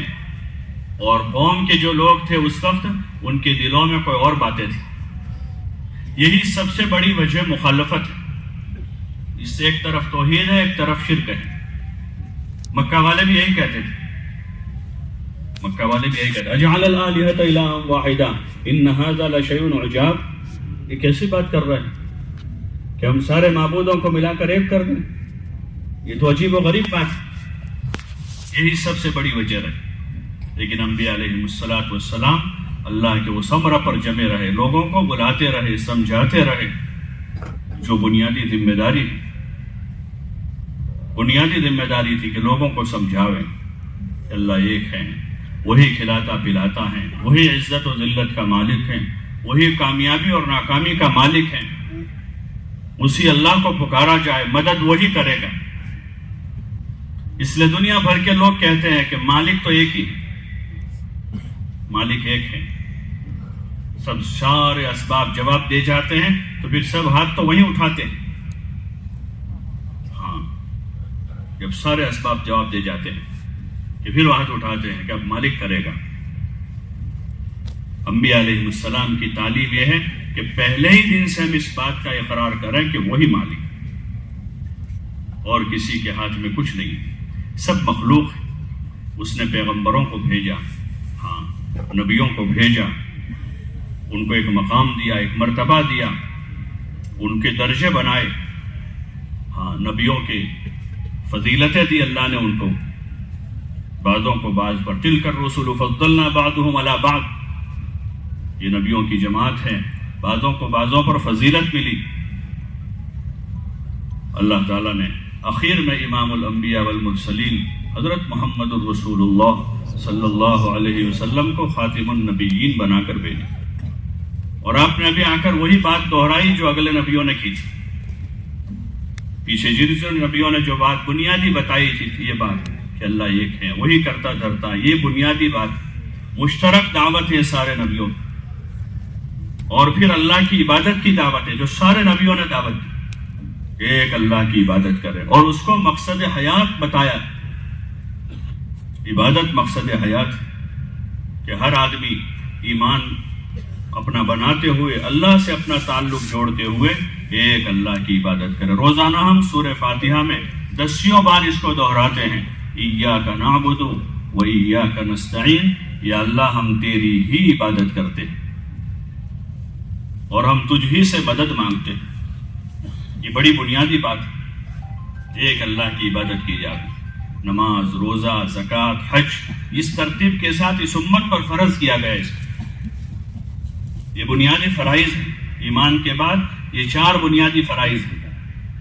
سب سے پہلے ایمان ہے, پھر نماز ہے, روزہ ہے جو عام مسلمانوں پر ہے, ہر عاقل بالغ مسلمان مرد عورت پر ہے. زکوٰۃ اور حج جو ہے وہ مال والوں پر ہے. یہ بنیادی فرائض ہیں. کیونکہ 2 قسم کے لوگ ہیں. ایک وہ طبقہ ہے جن کے پاس مال ہے نصاب کے بقدر, اور ایک وہ طبقہ ہے جن کے پاس نصاب کے بقدر مال نہیں ہے, یا اتنا مال کہ جس سے حج فرض ہو جائے. وہ طبقہ ہے, وہ ہے. تو اب اللہ تعالیٰ نے اپنے نبی علیہ السلام کے ذریعے سے لوگوں پر ان عبادتوں کو فرض قرار دیا اور اس کو قائم کرنے کا حکم دیا. اس کا طریقہ حضور پاک صلی اللہ علیہ وسلم کے ذریعے سے بتایا. آپ نے عملی طور پر نماز پڑھ کے بتائی اور فرمایا صلو کما رأیتمونی اصلی, کہ تم ایسی نماز پڑھو جیسے تم مجھے نماز پڑھتے ہوئے دیکھ رہے. آپ نے جس طرح نماز پڑھی ہے اس نماز کی کچھ مشابہت تو ہم کرتے ہیں, لیکن ابھی پورے طور پر آپ کی نماز جیسی تھی ویسی ہی پڑھتے ہو ایسے بہت تھوڑے لوگ, جس کو کہتے ہیں سنت کے مطابق نماز, سنت کے مطابق. اور یہ چونکہ عملی چیز ہے اس لیے اس کو عملاً سیکھنا پڑتا. ڈرائیونگ جو ہے نا, ڈرائیونگ وہ عملی چیز ہے. آدمی چاہے کتنی کتابیں پڑھ لے, ڈرائیور نہیں بن سکتا, وہ عملی چیز ہے. ایسے نماز عملی چیز ہے. صحابہ نے آپ صلی اللہ علیہ وسلم سے نماز سیکھی. ابوبکر رضی اللہ عنہ نے حضور علیہ السلام سے نماز سیکھی. عبداللہ ابن زبیر نے حضرت ابوبکر سے نماز سیکھی. ایسے بہت سارے صحابہ ہیں جو کہتے ہیں کہ ہم نے آپ سے اس طرح نماز پڑھتے دیکھا. پھر انہوں نے اپنے بعد والوں کو بتایا کہ آپ صلی اللہ علیہ وسلم ایسے نماز پڑھتے. صحابہ نے حضور علیہ السلام سے وضو سیکھا. حضرت علی رضی اللہ عنہ ایک مرتبہ مسجد سے باہر آئے اور فرمایا کہ بھائی لوٹا پانی کا لوٹا لاؤ. تو لوگوں نے کہا امیر المومنین آپ تو نماز پڑھ چکے ہیں, ابھی کیا وضو کرنے کی ضرورت ہے؟ تو بولے کہ میں اس وقت وضو کروں گا, جو حضور صلی اللہ علیہ وسلم کا وضو دیکھنا چاہے وہ آ کر دیکھ لے گا آپ کیسے وضو کرتے. پھر ایک اونچی جگہ پر ایک چبوترے پر بیٹھے اور پھر انہوں نے پورا وضو کر کے بتایا جو وضو ہم کرتے ہیں. اس حضور صلی اللہ علیہ وسلم اس طرح وضو کرتے تھے. صحابہ نے سیکھا, آپ سے وضو کرنا سیکھا, نماز پڑھنا سیکھا, روزہ رکھنے کا طریقہ سیکھا, حج کرنا سیکھا, ساری چیزیں سیکھی, آپ سے لی اس اور پھر ایسی نماز پڑھی جیسے آپ صلی اللہ علیہ وسلم پڑھتے تھے. اس لیے تعالی کہہ رہے ہیں جو حضور کا وضو دیکھنا چاہے وہ دیکھے, میں کرتا ہوں ایسے آپ وضو کرتے تھے. جیسے آج کل دنیا کے فنون میں لوگ نقل کرتے ہیں کہ فلاں جو فن کا ماسٹر ہے اس کی آپ کو کوئی پینٹنگ دیکھنی ہے تو میں بتاتا ہوں وہ اس طرح پینٹ کرتے ہیں. فلاں فن کا ماسٹر ہے وہ اس طرح کام کرتے, میں بتاتا ہوں کہ میں نے ان سے سیکھا. فلاں سرجن جو ہے سرجری کرتے ہیں, میں نے ان سے سرجری سیکھی ہے. فلاں آئی سرجن جو ہے وہ آنکھ کی سرجری میں نے ان سے سیکھا. اسپیشلسٹ یا اداروں سے اپنے آپ کو منسوب کرتے کہ فلاں ادارے سے ہم نے MBBS کیا, یہ مشہور کالج ہے, یہ مشہور یونیورسٹی, ہم وہاں سے پڑھ کر آئے, آکسفورڈ سے آئے ہیں, ہارورڈ سے آئے ہیں, فلاں جگہ سے آئے, فلاں جگہ سے. کہ لوگ دنیا کے فن اور ہنر میں جو ہے اتنی محنت کہ 15 سال تک ایک کام کو سیکھتے ہیں. ایک فن میں اسپیشلسٹ ہونے کے لیے 5 سال تک وہ فن پڑھتا ہے. اس لیے کہ قیمت دنیا کی چیزوں کی ہے, مال کی ہے. یہ ساری چیزوں کے پیچھے مال ہے. ایک آدمی 15 سال 20 سال ایک فن میں محنت کرتا ہے, اس کے اندر اگر اس کی غرض دیکھی جاوے تو پیچھے سب سے اخیر میں جو غرض نکلی وہ مال ہے, کہ مال کی وجہ سے سارا ہو رہا ہے. 15 سال آسان ہے, 5 سال آسان ہے, 10 سال آسان ہے, 20 سال آسان ہے. حضرات صحابہ اکرام رضوان اللہ تعالی علیہم اجمعین کے دلوں میں دین کی قدر تھی. وہ اس کو کامیابی کا ذریعہ سمجھتے تھے کہ خدا ہماری دنیا بھی اس سے بنائے گا. یہ پہلی بات ہے. آخرت تو بنے گی, لیکن اللہ ہماری دنیا بھی اس سے بنائے گا. اعمال کے ذریعے سے، اس لیے انہوں نے اعمال کو سیکھنے کے پیچھے وقت لگایا. اعمال کو سیکھا آپ صلی اللہ علیہ وسلم. آپ کی نماز دیکھ کر آپ سے نماز پڑھنا سیکھا، آپ سے قرآن پڑھنا سیکھا انہوں نے. اور قرآن احکام میں اللہ پاک کی کیا منشا ہے، اللہ کی منشا کو آپ علیہ الصلوۃ والسلام سے معلوم کیا کہ اللہ کیا چاہتے ہیں. پوچھا آپ سے. ہاں، مختلف مواقع پر کلام پاک میں کئی جگہ ملے گا وَيَسْأَلُونَكَ وَيَسْأَلُونَكَ وَيَسْأَلُونَكَ، کہ آپ کو لوگ آ کر یہ پوچھ رہے ہیں، آپ کو لوگ اس کے بارے میں پوچھا، آپ بتائیے ان کو، کہ آ کر پوچھ رہے ہیں. اس لیے کہ وہ اس میں کامیابی سمجھ رہے تھے کہ دین میں کامیابی ہے، ایمان میں کامیابی ہے، اعمال والی زندگی میں کامیابی ہے. علم کی روشنی میں زندگی گزرے گی تو زندگی منزل کی طرف جائے گی. جیسے گاڑی اپنی روشنی میں چلتی ہے تو اس کو رات کے اندھیرے میں بھی کوئی رکاوٹ نہیں ہے، ہائی وے پر بھی کوئی رکاوٹ نہیں ہے، جنگل میں بھی رکاوٹ ہے، اس کے پاس اپنی روشنی. جہاں رکاوٹ ہوگی اس کو نظر آئے گی کہ آگے گھڑا ہے، آگے درخت ہے، آگے سواری چل رہی ہے، اس کی اپنی ذاتی روشنی ہے. اس روشنی میں چلنے والی گاڑی رات کے اندھیرے میں بھی چلتی رہے گی. ایسے جب حضور والا مبارک علم ہوگا تو گاڑی ہر وقت چلتی رہے. فقر میں بھی آدمی چلے گا اس علم کی روشنی میں، اس کا علم رہبری کرے گا کہ اس فقر میں کسی کے سامنے ہاتھ لمبا نہیں کرنا، اس فقر میں صبر اور نماز کے ذریعے سے اللہ سے مدد مانگنی. یہ علم ہے اس وقت کا. کہ فقیر آدمی کیا کرے گا، کہ فقیر آدمی اپنے آپ کو ذلیل کرے گا لوگوں کے سامنے، لوگوں سے سوال کرے گا. آپ والا علم اس کو رہبری کرے گا کہ اس وقت نماز پڑھے اور صبر کرے. صبر و صلات کے ذریعے سے مدد آئے گی. یہ اللہ کا وعدہ، یہ اللہ کا وعدہ ہے کہ وہ فقر کے اوپر اب صبر کریں، نماز پڑھیں، اللہ سے کہیں، اللہ سے مانگے تو اللہ راستہ کھولے گا. ہاں، وہ کشادگی کرے گا. یہ آپ علیہ السلام کی تعلیم. کسی کے پاس سازگار حالات ہے تو کیا کرے، وہ باغی بن جائے، بغاوت پر اتر آئے. اللہ نے طاقت دی ہے، اس کو جوانی دی ہے، آنکھیں خوب دیکھ رہی ہیں، ہاتھوں میں خوب طاقت ہے، پیروں میں بہت زور ہے، اور اللہ نے مال بھی دیا ہے. تو کیا مال کا نشہ چڑھائے گا کہ نہیں؟ اس کو کہا کہ وہ اپنے مال میں اللہ کا بندہ بن کے رہے، وہ نافرمان نہ بن جائے. ہاں، کہ مال اللہ نے دیا ہے تو وہ ہوش میں رہے، قابو میں رہے، اپنے اوپر قابو رکھیں. اسی کو عقل مند قرار دیا کہ جو اپنے اوپر قابو رکھیں، کہ اللہ نے پیسہ بھی دیا ہے، طاقت بھی دی ہے، جوانی بھی دی ہے، تو لوگوں میں عزت دی ہے، تو اس وقت کیا کرے؟ بے قابو ہو جائے کہ نہیں؟ بے قابو نہ ہو جائے بلکہ وہ قابو میں رہے. اسی کو عقل مند کیا کہا کہ جو قابو میں رہے وہی عقل مند ہے. الکیس من دان نفسہ وعمل لما بعد الموت. اور اللہ نے جو طاقت دی ہے، جو قوت دی ہے، جو مال دیا ہے، جو عزت دی ہے، اس مال، دولت، عزت، طاقت، قوت سے ایسے کام کرے جو اس کو موت کے بعد کام لگے. یہ عقل مند ہے کہ ایسے کام میں آدمی لگا ہوا ہے جو موت کے بعد کام لگیں گے. اس لیے کہ وہ حیات ابدی ہے، وہاں پھر موت نہیں ہے، پھر موت کو موت ہو جائے گی. ہاں، اب حیات ابدی ہے موت کے بعد. عقل مند وہی ہے جو وہاں کا ذخیرہ جمع کرے. ایک لڑکا یہاں سے کسی ملک میں کمانے کے لیے گیا ہے تو اس کی عقل مندی یہ نہیں کہ جتنا کما رہا ہے اتنا کھا جائے وہاں، کہ مہینے میں 5,000 ریال کما رہا ہے، 5,000 ریال پورا کر دیتا ہے، کہ بہت اچھا فلیٹ لے لیا وہاں پر، ایک بہترین سواری لے لی ہے اس نے، اور کھانا ہوٹل سے آ رہا ہے، اور ہر مہینے 5,000 ریال پورے کر دیتا. وہ عقل مند نہیں ہے. بلکہ لوگ وہاں جا کر عقل مند اسے کہیں گے جو چھوٹے سے کمرے میں ایک بیڈ پر گزارا کر لے، خود کھانا پکا لے اور کرائے کی سواری پر اپنا کام چلا لے، کہ کم خرچے میں کام نکل جاوے اور زیادہ سے زیادہ پیسہ بچا کر اپنے وطن میں بھیجیں، تاکہ وطن میں گھر بناوے، وطن میں زمین خریدیں، وطن میں بیوی بچے ہیں، ان کی ضرورتیں اس سے پوری ہوئی، عقل مند کہلاتا ہے. ایسے دنیا میں اللہ کی دی ہوئی نعمتوں میں آدمی ایسے کام کرے جو ہمیشہ کی جو زندگی آخرت کی ہے اس زندگی میں آدمی کو کام آوے. اب یہاں کیا کریں کہ یہاں بقدر ضرورت کھانا کھا لے، بقدر ضرورت کپڑا پہن لے، بقدر ضرورت مکان کا انتظام کر لے، زیادہ خرچہ اس پر نہ کریں. زیادہ خرچہ اس جسم پر نہ کریں، اس کو بقدر ضرورت دے دیں کہ زندہ سلامت رہ سکیں، طاقت اور قوت برقرار رہیں، تاکہ اللہ کی عبادت کر سکیں، اللہ کے مخلوق کی خدمت کر سکیں، اتنا خرچ کریں اس لیے کہ یہ جسم جو ہے وہ تو کرائے کا گھر ہے، یہ کرائے کا گھر ہے، اس میں ہمیشہ رہنا نہیں ہے۔ یہ روح جو ہے ہماری روح وہ اندر کرایہ دار ہے، کرائے پر آئی ہے یہاں۔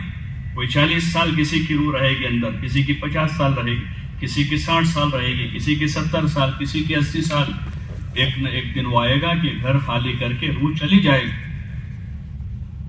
یہ تو دنیا میں بنا ہے گھر، اور روح وہاں سے آئی ہے، اور 40 50 60 70 سال کے بعد یہ گھر خالی کرنا ہے۔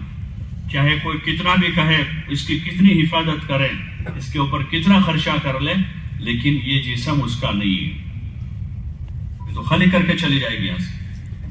تو کرائے کے گھر پر آدمی خرچہ کرتا ہے زیادہ؟ بولو نا بھائی، کرائے کا گھر کا دروازہ ٹوٹ گیا تو آدمی نیا دروازہ لگوائے گا، اس کو ریپیئر کر دے گا۔ کرائے کے گھر کا فرش ٹوٹ گیا تو آدمی پتھر لگوائے گا وہاں، بولو نا بھائی، کیا کرے گا وہ؟ کہ جتنا ٹوٹا اس کو ریپیئر کر دے گا، کہ استعمال بھی کرنا ہے اور ٹوٹا ہوا تو اس کو آدمی ریپیئر کر لے گا، کہ اس پر زیادہ خرچ۔ اور اگر کوئی خرچہ کر رہا ہے کہ معمولی دروازہ ٹوٹا تھا اور نیا لکڑے کا بہترین دروازہ لگوایا، اس معمولی سا فرش ٹوٹا تھا اور بہترین پتھر ڈلوا رہا ہے وہاں، تو لوگ اس کو کیا کہیں گے؟ بولو نا بھائی، عقل مند کہیں گے؟ تو بڑا عقل مند آدمی ہے، بڑا سمجھدار آدمی ہے، اپنے رہنے کے گھر میں بہت خرچہ کر رہا ہے، بلکہ سب اس کو کہیں گے کہ حماقت۔ کل کو مالک آ کر کہے گا بھائی اگلے مہینے سے خالی کر دو، کیا کرے گا وہ؟ کل کو آ کر کہے گا کہ بھائی 2 مہینے کے بعد خالی کر دو۔ ایسے ہی یہ جسم ہے، اس لیے اس کی ضرورتوں کو پورا کرنا ہے، لیکن بقدر ضرورت بوقت ضرورت، یہ عقل مندی۔ اب جو کچھ اللہ نے دیا ہے اس کا کیا کرنا ہے؟ آگے کے لیے جمع کرنا ہے، آگے کے لیے۔ عمل لما بعد الموت، کہ اس جسم کو بھی اتنا استعمال کر لینا، اتنا جیسے وہ گنا والا گنے کے ڈنڈے کو استعمال کر لیتا نا پورا، تو اس کا پورا رس نکال لیتا، پورا رس نکال لیتا، اس میں سے ذرا برابر ضائع نہیں ہونا دیتا۔ ایسے ہمارا جو وقت ہے، زندگی کا جو وقت ہمارے پاس ہے، اور جسم میں جو طاقت ہے، وہ طاقت کو آخرت کے کاموں کے لیے اتنا استعمال کرنا، اتنا استعمال کرنا ہے کہ ہماری زندگی کا ایک لمحہ ضائع نہ ہو جائے، ایک لمحہ بھی ضائع نہ ہو، اور ہماری طاقت کا، ہماری جو طاقت ہے اس کا کوئی حصہ بھی ضائع نہ ہو جائے، کہ کسی لایانی میں وہ استعمال ہو جائے۔ عقل مند وہ ہے عمل لما بعد الموت، کہ ماں بعد موت کے لیے آدمی کام کرے، وہ اسی وقت کر سکیں گے کہ جب آپ صلی اللہ علیہ وسلم اور صحابہ کی مبارک زندگی ہمارے سامنے ہو، انہوں نے کیسے زندگی گزاری وہ ہمارے سامنے ہوتی، کہ انہوں نے کیسی نماز پڑھی، فرائض بھی پڑھے، پھر سنتیں پڑھی، نفلیں پڑھی، فرض روزے رکھے، نفل روزے رکھے، اور جو فرض ان کے اوپر تھا زکوٰۃ کا جو مقدار وہ بھی ادا کی، اور اس کے ساتھ ساتھ نفل بھی، دین کے جس لائن کے جو تقاضے آتے تھے ان تقاضوں پر انہوں نے اپنی جان اور اپنا مال دونوں کو لگایا۔ جو لوگوں کے حقوق تھے تو اس میں لوگوں تک پہنچایا، غریبوں کا حق غریبوں کو دیا، یتیموں کا حق یتیموں کو دیا، مسکینوں کا حق مسکینوں کو دیا، محتاجوں کا حق محتاجوں کو دیا، مسافروں کا حق مسافروں کو دیا، غلاموں کا حق تھا وہ غلاموں کو دیا، عورتوں کا جو حق تھا وہ عورتوں کو دیا، بچوں کا جو حق تھا وہ بچوں کو دیا، اور اللہ رسول کا جو حق تھا وہ اللہ رسول کو دیا۔ یہ حضور علیہ السلام والے مبارک علم سے پتہ چلے گا، صحابہ والے مبارک علم سے پتہ چلے گا۔ اس لیے یہ علم سب کے لیے ضروری ہے، غریبوں کے لیے، مالداروں کے لیے، پڑھے لکھوں کے لیے، ان پڑھوں کے لیے، سب کے لیے یہ علم پہلے ضروری ہے۔ کمانے سے پہلے یہ کمانے کا علم ہے کہ کما کے کیا کرنا اور کیسے کمانا، کمانے سے پہلے اس کا علم ضروری ہے۔ نکاح سے پہلے نکاح کا علم ضروری ہے کہ کیسی لڑکی سے نکاح کرنا، یہ علم ہے۔ آپ علیہ السلام نے تعلیم دی کہ کیسی لڑکی سے شادی کی جائے، آپ نے فرمایا فاظفر بذات الدین تربت یداک، کہ دیندار عورت سے شادی کریں. یہ اس کا علم ہے نکاح سے پہلے. آدمی لڑکی تلاش کر رہا ہے تو وہ دیندار لڑکی تلاش کرے گا. اس کا علم بتایا ہے کہ اس طرح سے آدمی اپنا نکاح کرے گا، ایسی عورت سے کرے گا. اور پھر اب نکاح کے بعد کی زندگی ہے تو اس کا علم بتائے گا اب کیا حق ہیں. جس عورت کو بیوی بنا کر لائے اس کا کیا حق، اس عورت سے جو بچے ہوں گے ان بچوں کا کیا حق، وہ حق بتایا. ایسے زندگی کے جتنے شعبے ہیں. تجارت آدمی کر رہا ہے تو تجارت سے پہلے تجارت کا علم ہے کہ کون سا کام آدمی کر سکتا ہے. دنیا میں تو حلال بھی ہے، حرام بھی ہے، جائز بھی ہے، ناجائز بھی ہے. تو اس میں ہمیں کیا کرنا ہے؟ سب قسم کی چیزیں ہوتی، تو اس میں کیا کرنا ہے؟ تو آپ صلی اللہ علیہ وسلم نے حلال راہیں بتائی. حلال راہیں بتا کر الحلال بین والحرام بین، کہ حرام بھی واضح ہے اور حلال بھی واضح ہے. ان چیزوں کو اللہ نے حلال قرار دیا ہے. وہ آپ والے علم سے پتا چلے گا کہ کیا کیا چیزیں حلال اور کیا چیزیں حرام ہیں.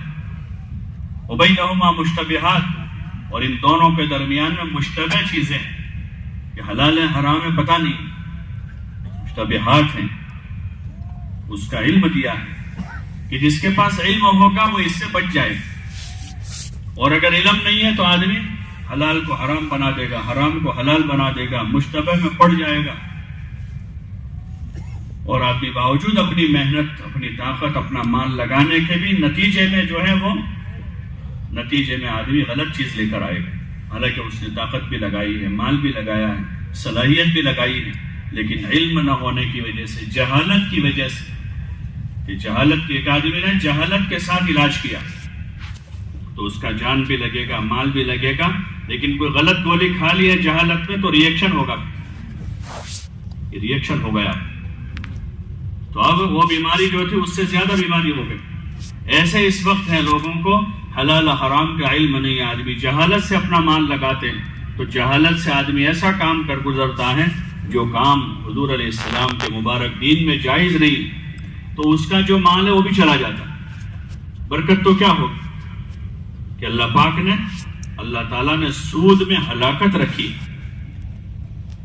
ہاں، اللہ پاک نے سود میں، حالانکہ اس میں بھی ٹرن اوور ہے، آدمی نے پیسہ لگایا ہے، پیسہ دیا ہے، پھر پیسہ آیا ہے، لیکن وہ شکل ہمارے دین میں جائز نہیں ہوتی. ہاں، لوگ اس وقت یہ کہتے ہیں انما البیع مثل الربا، کہ بھئی کاروبار میں بھی تو سود جیسا ہی ہے، اس میں بھی ٹرن اوور ہوتا ہے، کہ اس میں بھی تو ٹرن اوور ہو رہا ہے، کاروبار میں بھی ٹرن اوور ہو رہا ہے پیسوں کا. تو اللہ پاک نے کہا کہ ایسا نہیں. احل اللہ البیع وحرم الربا، کہ اللہ نے بیع یعنی تجارت کو، بزنس کو حلال قرار دیا اور ربا اور سود کو حرام قرار دیا.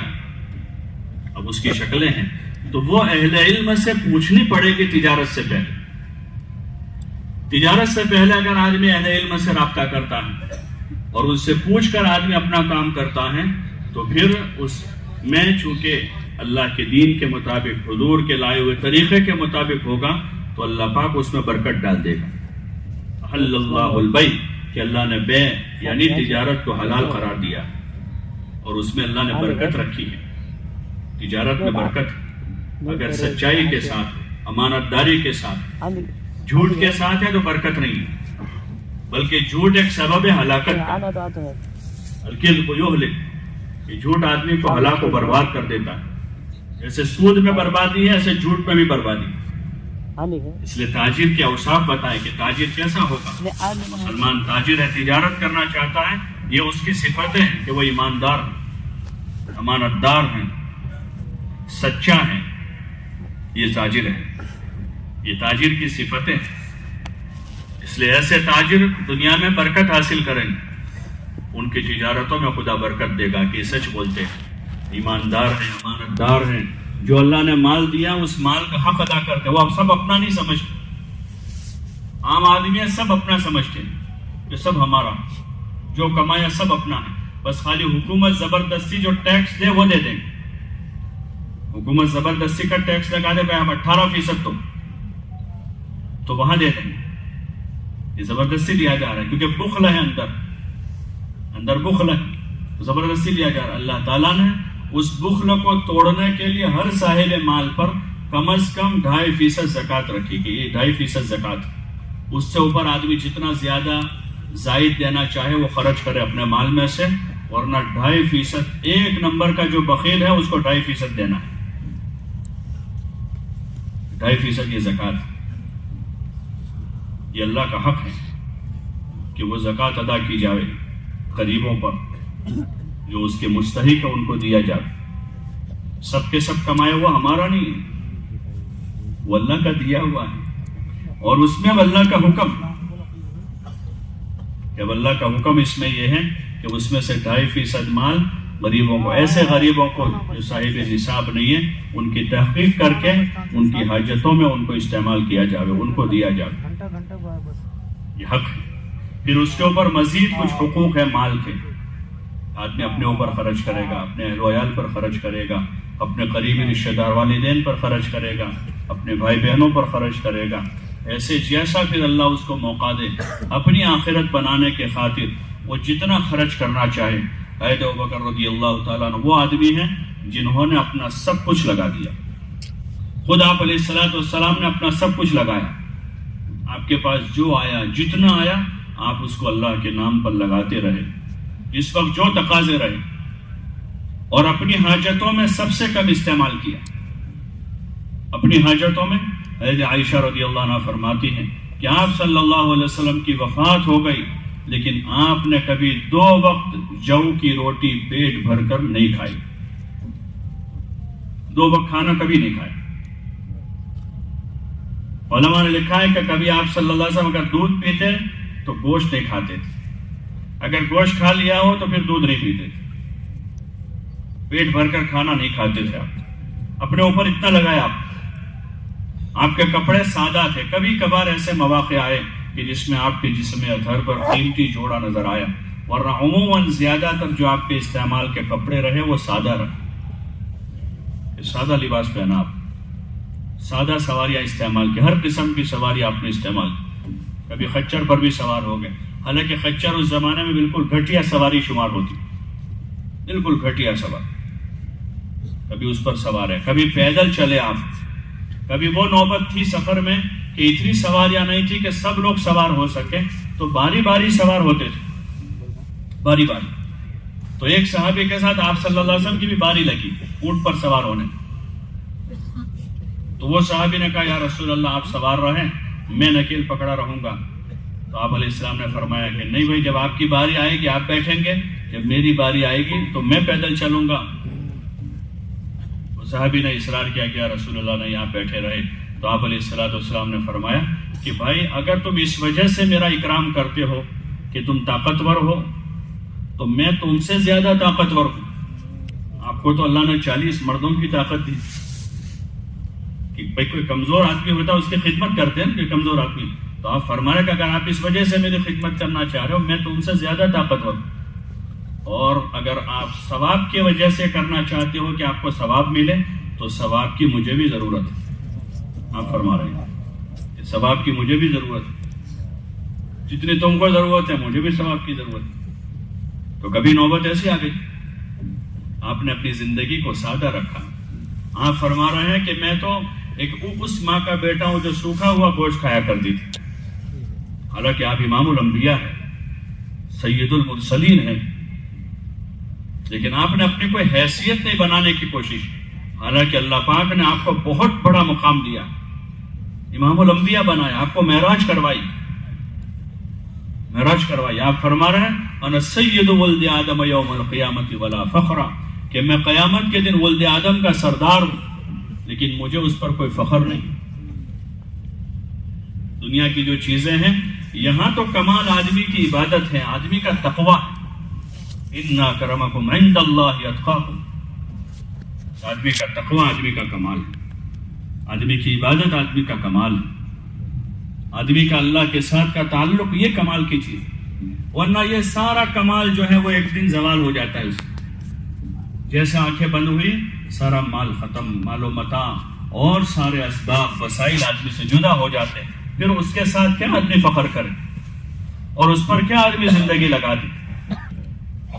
بلکہ یہ اسباب اور جتنی ضروریات ہیں بقدر ضرورت، جیسے آپ علیہ السلام نے ضرورت کے بقدر استعمال کیا اور باقی جو کچھ تھا اس کے ذریعے سے اپنی آخرت بنائی. یہی سبق صحابہ کو سکھایا. حضرت ابوبکر رضی اللہ عنہ بالکل آپ کے نقش قدم پر، آپ کے پیچھے پیچھے جا رہے ہیں. حضرت عمر رضی اللہ عنہ ایک موقع پر فرمایا کہ میرے آگے دو چلے گئے ہیں، حضور علیہ السلام اور حضرت ابوبکر. اگر میں ان کے قدم بقدم چلوں گا تو آگے جا کر ان سے جا ملوں گا، اور اگر میں ذرا برابر آگے پیچھے ہوا تو پھر میں وہاں نہیں پہنچ پاؤں گا. ان کی کوشش یہ تھی کہ ان کے پیچھے پیچھے جاوے، اتباع کریں، ان کا اتباع کریں. اسی کا ہمیں حکم دیا گیا ہے کہ ہم آپ علیہ الصلوۃ والسلام اور صحابہ کا اتباع کریں، اپنے باپ دادا کا نہیں. یہ بول جاہلوں کا ہے. جو بولتے ہیں بھائی ہمارے دادا بھی ایسے ہی رہتے تھے اور ہمارے نانا بھی ایسے رہتے تھے اور ہمارے خاندان میں ایسا ہی اصول چل رہا ہے شادی کرنے کا، یہ ہمارا قومی طریقہ ہے. یہ جاہلیت کے بول ہیں، یہ جاہلیت کے بول ہیں. جاہلیت میں لوگ کہتے ہیں انا وجدنا علیہ آباءنا، کہ ہم نے اپنے باپ دادا کو اسی طرح کرتے دیکھا ہے، ہم یہی کریں گے. یہ جاہلیت ہے. اور ایمان والے اور علم والوں کا بول ہے سمعنا واطعنا، سمعنا واطعنا غفرانک ربنا، کہ ہم نے سنا ہے اب اطاعت کریں گے. ہم نے اللہ کی بات سنی ہے کہ اسی کی عبادت کرنی ہے. ہم نے اللہ کا یہ حکم سنا ہے کہ رسول صلی اللہ علیہ وسلم کا اتباع کرنا ہے. ہم نے حضور علیہ السلام کا یہ فرمان سنا ہے کہ حضور صلی اللہ علیہ وسلم کے بعد اصحاب محمد صلی اللہ علیہ وسلم کا اتباع کرنا ہے. یہ ہم نے سنا ہے. اب خالی سنا نہیں ہے، بلکہ ہم نے جو سنائے ہیں ہم اس پر عمل کریں گے. یہ ایمان والوں کا شیوا ہے. اس لیے وہ حضور کا علم حاصل کرتے ہیں. اس علم کی تلاش میں زندگیاں کھپائی انہوں نے، زندگیاں لگائی انہوں نے اس علم کی تلاش میں اور اس پر عمل کرنے میں. حضرت عمر رضی اللہ عنہ فرماتا ہے کہ میں نے سورہ بقرہ 12 سال میں سیکھی. سورہ بقرہ 12 سال میں سیکھی، کیونکہ صرف وہ معلومات کے لیے نہیں ہے بلکہ وہ عمل کے لیے ہے. علم کا موضوع یہی کہ اب علم سیکھا ہے اسی علم کے مطابق زندگی گزارنی ہے. نماز کا علم سیکھا، اب اس علم کی روشنی میں نماز ہوگی. تجارت کا علم سیکھا ہے، اس کی روشنی میں تجارت ہوگی. شادی بیاہ کا علم سیکھا ہے، اب اسی کی روشنی میں ہوگی. ٹھیک ہے، جس وقت ہم نے شادی کی ہمارے پاس علم نہیں تھا، جہالت تھی، اس وجہ سے حضور کے طریقے کے خلاف قوم اور سماج کے رواج کے مطابق ہم نے شادی کی تھی. لیکن اب بچوں کی شادی کی باری آئی، ہم کو علم آیا، تو اب ہم وہی بھول دوبارہ نہیں کریں گے. اب یہ نکاح جاہلیت والا نہیں ہوگا، اب یہ نکاح اسلام والا ہوگا. ٹھیک ہے، ہم نے پہلے زندگی گزاری تھی 10 سال پہلے، 20 سال پہلے، جب حضور والا علم نہیں تھا، آپ والا طریقہ ہمارے پاس نہیں تھا، اس کی معلومات ہمیں نہیں تھی، وہ سمجھ نہیں تھی. اس وجہ سے ہم نے آبا و اجداد کے طریقے پر یا قوم و سماج کے رسم و رواج کے طریقے پر ہم نے زندگی گزاری تھی. اب علم آیا ہے، اب اتنی سمجھ پیدا ہوئی ہے. اب سمجھ پیدا ہونے کے بعد اب جاہلیت پر اڑا نہیں جاتا. اب وہی جاہلیت کو پھر دوبارہ دہرائیں گے زندگی، اب ایسا نہیں ہوگا. ٹھیک ہے، 2 سال پہلے 5 سال پہلے جب علم نہیں تھا تو ہم نے تجارت میں کسی کو دھوکہ دے دیا تھا، کسی سے خیانت کر لی تھی، کہیں سودی کام کر لیا تھا. لیکن اب پتہ چلا ہے کہ حضور والا مبارک طریقہ کون سا ہے، اللہ کا حکم کیا ہے. تو اب حکم معلوم ہو جانے کے بعد ایمان والے کی شان یہ ہے کہ وہ اطاعت کرے گا. اب بغاوت نہیں ہوگی. ایمان کا تقاضا اطاعت، اب اطاعت کریں گے تجارت میں بھی، زراعت میں بھی اور معاشرت میں بھی. اب اطاعت کے ساتھ معاشرت ہوگی. پہلے پتہ نہیں تھا کہ نظر جھکانے کا حکم ہے، بہت نظر ادھر ادھر دوڑائی ہے، غلط سلط دیکھا ہے، لیکن اب پتہ چل گیا ہے کہ اللہ کے وہاں سے اپنے بندوں کو نظر جھکانے کا حکم ہے، تب ہم اپنی نظر جھکا کر چلیں گے. یا یہ علم کا تقاضا. اور وہی ذکر ہے کہ آدمی بازار میں نظر جھکا کے چل رہا ہے، یہ ذاکر ہے کہ نظر اس کے قابو میں ہے. آدمی دکان پر ایمانداری امانتداری کے ساتھ بیٹھا ہوا ہے، یہ ذکر کرنے والا، حکم پر عمل کرنے والا. آدمی نماز کے وقت میں مسجد میں آ کر نماز پڑھ رہا ہے، یہ ذکر کرنے والا ہے. جس وقت کا جو امر ہے اس امر میں لگا ہوا ہے، اللہ کے حکم کے تابع، اپنے مرضی کے تابع نہیں ہے، اپنے ماحول کے تابع نہیں ہے. یہ بڑی صفت ہوتی ہے ایمان والے کی کہ وہ ماحول کے تابع نہیں ہوتا, وہ حکم کے تابع ہوتا ہے. کہ حکم کیا ہے؟ اللہ کا حکم بازار میں حکم نظر جھکانے کا ہے تو آدمی نظر جھکا کے چلے گا. تجارت میں سچائی امانت داری کا حکم ہے تو سچائی امانت داری کے ساتھ آدمی. اذان ہو گئی, اب نماز پڑھنے کا حکم ہے تو آدمی سارے کاموں کو چھوڑ کر نماز کی طرف آ جائے گا. مال آدمی کے پاس ہے, اس مال میں زکوٰۃ دینے کا حکم ہے تو آدمی کا بخل مانا نہیں ہوگا, بلکہ آدمی حکم سمجھ کر زکوٰۃ ادا کرے گا. بلکہ زکوٰۃ سے بھی زائد اپنی آخرت بنانے کے خاطر اپنا مال دنیا میں اللہ کے حکموں پر اور اللہ کے بتائے ہوئے جو مصارف ہیں ان مصارف پر آدمی استعمال کرے گا کہ اس سے میری آخرت بن جائے گی. یہ علم کا تقاضا ہے, اس لیے ہر مسلمان سے اس کا مطالبہ ہے کہ وہ جہاں عبادت سیکھیں, اعمال سیکھیں, وہیں اپنی زندگی کی پوری زندگی کا علم لیں اور اس علم کی روشنی میں زندگی گزاریں. یہی حقیقی علم ہے, یہ اصل علم ہے جو علم دنیا میں کامیاب کروا دے گا. اس علم کی روشنی میں زندگی ہوگی تو حقیقی عزت ملے گی دنیا میں. بغیر عہدے کے عزت ملے گی, بغیر کوئی سند اور سرٹیفکیٹ کے عزت مل جائے گی کہ سچا آدمی ہے, امانت دار آدمی ہے, دیانت دار آدمی ہے, لوگوں کا خیر خواہ ہے. اس سے بڑا سرٹیفکیٹ اور کیا چاہیے؟ اصل سرٹیفکیٹ تو یہ ہوتا ہے بھائی ایک ڈاکٹر کے پاس بہت بڑا سرٹیفکیٹ ہے, MD ہے, فلاں ہے, فلاں ہے, فلاں ہے, لیکن اس کے پیشنٹ مطمئن نہیں ہے اس سے. پیشنٹ باہر نکل کے بعد جس کو کچھ پتہ نہیں چلتا. سرٹیفکیٹ بہت بڑا ہے لیکن پیشنٹ باہر نکل کے بعد کہتے ہیں ڈاکٹر ٹھیک نہیں ہے. ایک بار جو آتا ہے دوبارہ واپس نہیں آتا. تو یہ کامیاب آدمی ہے. ایک آدمی کے پاس کوئی بڑا سرٹیفکیٹ نہیں ہے لیکن جو پیشنٹ باہر نکلتا ہے کہتا ہے کہ بہت اچھا آدمی ہے, بہت اچھا علاج کرتا ہے. ہاں, کہ اس کو عزت بھی ملے گی اور اس کو اس کے فن کا فائدہ بھی ہو. ایسے ہی جو اصل چیز ہے وہ یہ ہے کہ لوگ یہ کہیں کہ ایماندار آدمی ہے, دیانت دار آدمی ہے, سچا آدمی ہے, امانت دار آدمی ہے, خیر خواہ آدمی ہے لوگوں کا. یہ صفتیں, اس محنت کا مقصود یہی ہے کہ ان صفتوں سے متصف ہوں, ایمان سے, عبادت والی صفت سے, تقوی والی صفت سے, زہد والی صفت سے, خدمت والی صفت سے, اخلاص والی صفت سے, کہ لوگ یہ کہیں کہ نہیں اللہ والا آدمی, اللہ کے لیے کرنا. اس کی کوئی غرض نہیں کہ لوگوں کی خدمت کر رہا ہے, اللہ کی عبادت کرتا ہے, دین کا کام کرتا ہے, لیکن اس کی کوئی غرض نہیں, ہر حال میں کرتا ہے. یہ اللہ والا آدمی کہ یہ اخلاص والی صفت ہے. ان صفتوں کا حصول ہے اس محنت. یہ محنت ان چیزوں پر ہے کہ یہ صفتیں حاصل ہو جائیں. ہر آدمی جو ہے ایمان کے کمال پر پہنچے, ہر آدمی عبادت میں کمال پر پہنچ جائے, ہر آدمی اپنی ضرورت کا علم لے اور اپنا علم لے کر اپنے علم پر آدمی عمل کرنے والا بنے اور یقین کے ساتھ عمل کرنے والا بنے کہ اللہ نے جو علم آسمان سے اتارا ہے اس علم میں ہمارے گھر والوں کی, ہماری اولاد کی اور قیامت تک آنے والے انسانوں کی کامیابی اسی میں. اس لیے پہلے آدمی کی کوشش یہ ہوگی پھر کہ آدمی خود بھی یہ صفتیں حاصل کرے گا. گھر میں بیوی ہے تو بیوی پر اس کی کوشش کرے گا کہ میری بیوی کو بھی ایمان مل جائے, اس کو بھی عبادت کا ذوق پیدا ہو جائے, اس کے پاس بھی صحیح علم آ جائے. جیسے آدمی خود کھاتا ہے بیوی کو کھلاتا ہے, خود اناج کھاتا ہے اناج کھلاتا ہے, پھل کھاتا ہے پھل کھلاتا ہے, ڈرائی فروٹ کھاتا ہے تو ڈرائی فروٹ بھی کھلاتا ہے, بچے ہوتے ہیں تو بچوں کو کھلاتا ہے.